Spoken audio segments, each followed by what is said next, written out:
Depuis le début de la saison, je pense qu'il fait partie des très bons joueurs de ce championnat. Et bien sûr, il y a des clubs qui seront intéressés. Mais je pense que le message a été très clair. On n'est pas vendeur, point final.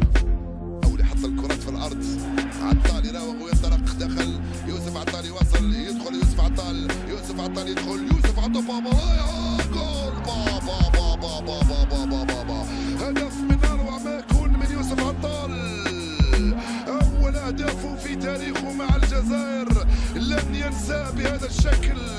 انطلق على الجهة اليمنى توغل. صورة رائعة لكل الطاقم وكل اللاعبين الأساسيين والاحتياطيين.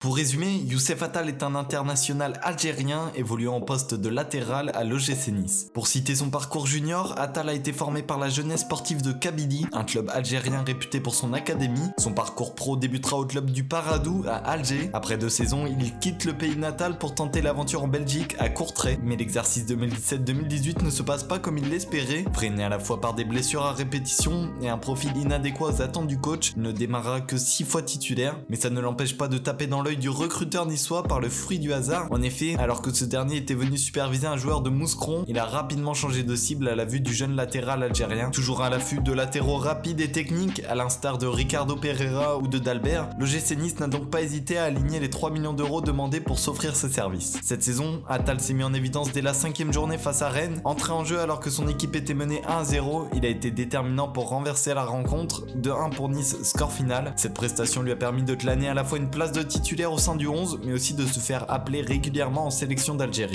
Sous les ordres de Patrick Vieira, Attal a pu évoluer majoritairement dans un rôle de piston droit au sein d'un dispositif à 3 défenseurs. C'est un rôle très énergivore qui nécessite d'une part d'assurer le travail défensif, mais aussi de se projeter offensivement. De ce fait, il correspond idéalement à la faculté d'Attal d'enchaîner les allers-retours sur 90 minutes avec la même intensité. La présence d'un défenseur central plus excentré, donc plus proche de lui, vient également compenser ses erreurs défensives. En revanche, à l'échelle du collectif, ce schéma de jeu à 3 défenseurs n'a apporté aucune garantie sur le plan offensif cette saison, avec un jeu de possession niçois en manque d'idées.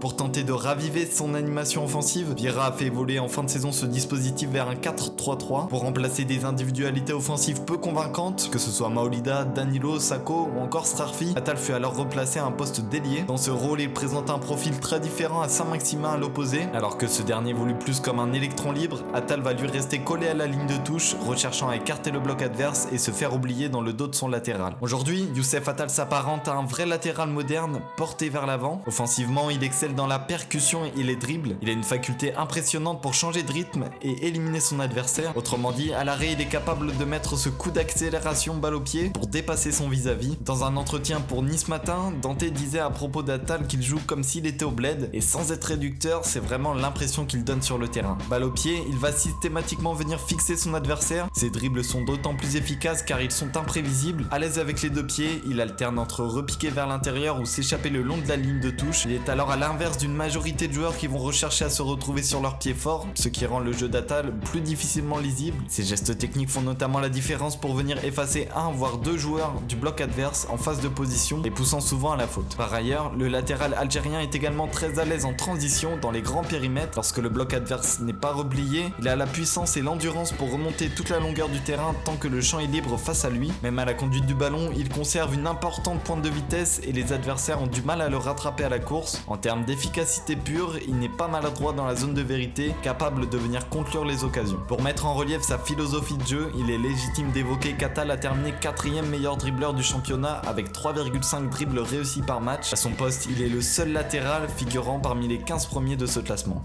Sur le plan défensif cette fois, Attal se caractérise par son agressivité et sa combativité. Dans un rôle de piston, il va cavaler dans son couloir pendant 90 minutes et ne rechignera jamais sur le repli défensif. Dans les duels, son petit gabarit ne l'empêche pas d'imposer un vrai impact physique pour contester son adversaire. Il n'hésite pas à venir disputer le ballon dans les airs, un secteur où on ne l'attend pas, mais qui est aussi symbole de sa pugnacité. En revanche, cette hargne s'associe parfois à une certaine précipitation. Dans sa conquête du ballon, il en oublie parfois le cadrage 3/4 face et se jette sur le porteur. Cette attitude, bien qu'elle soit dans une optique de récupération plus rapide, augmente alors le risque de se faire éliminer par son vis-à-vis. Réduite sur les phases défensives de son équipe, cette prise de risque peut avoir de plus grandes conséquences sur les transitions adverses. Dans une autre idée, cette agressivité qualité le conduit parfois à l'excès d'engagement qui amène la faute. Atal est un joueur qui tacle beaucoup au sol. Cela peut être considéré comme une qualité, mais aussi comme un défaut lorsqu'on juge que le tacle glissé est un dernier recours lorsque le cadrage a été un échec. À juger donc selon l'avis de chacun, ce qui est sûr c'est qu'Atal a une grande marge de progression défensivement.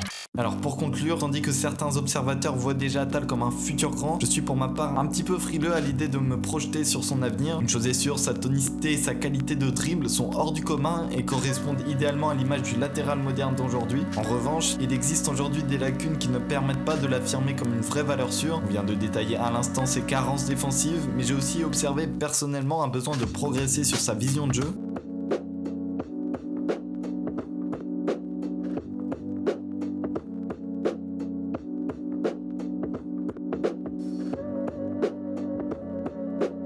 C'est probablement ce qui peut faire la différence avec un top player, comme peut l'être Sancho par exemple ou Sané, qui sont à la fois d'excellents joueurs de percussion, mais aussi capables de trouver les bons espaces. Quoi qu'il en soit, Atal n'est pas un joueur banal et à l'heure actuelle, son potentiel est juste énorme. Je vois tout s'enchaîner dehors, tout ce que l'époque propose. J'entends les darons crier par la fenêtre de rentrer, mais je sors, c'est à cet âge-là que je disparais des albums photos. Je pense qu'aux façons de quitter la planète et transgresser le code, on a vérifié tous les calculs, ficelé tous les sacs, les visages figés par le blizzard, déterminés sous les capuches.